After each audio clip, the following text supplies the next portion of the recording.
অমিত হাসান এবং মাহিদুল ইসলাম অঙ্কন দুই উইকেট রক্ষক, দুই উদীয়মান ক্রিকেটার।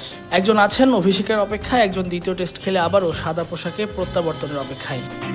জিম্বাবুয়ের বিপক্ষে একমাত্র টেস্ট খেলতে দুজনে বাংলাদেশ দলের সঙ্গে এখন জিম্বাবুয়েতে। রবিবার থেকে শুরু হওয়া টেস্ট ম্যাচটিতে শেষ পর্যন্ত কে খেলবেন, দুজন উইকেট রক্ষক হওয়ায় কে দাঁড়াবেন উইকেটের পেছনে।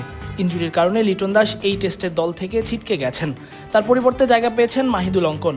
আর অমিত হাসান ঘরোয়া ক্রিকেটে দুর্দান্ত পারফর্মের পুরস্কার হিসেবে প্রথমবারের মতো টেস্ট দলে সুযোগ পেয়েছেন। দুজনই তাই রোমাঞ্চের অপেক্ষায়, সুযোগের অপেক্ষায়।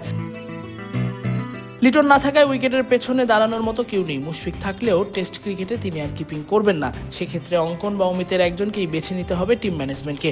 এখন প্রশ্ন হলো এই দুজনের মধ্যে কে খেলবেন। সাম্প্রতিক পারফরমেন্স বিবেচনায় অমিতের অভিষেক হয়ে যেতে পারে জিম্বাবুয়ের বিপক্ষে টেস্ট ম্যাচটিতে।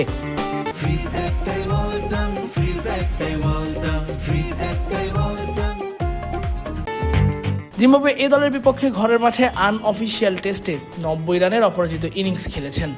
এর আগে ওয়ানডেতে খেলেছেন 80 রানের ইনিংস। এর আগে এপ্রিলে হওয়া লঙ্গার ভার্সন বিসিএলে খেলেছেন 162 রানের ইনিংস।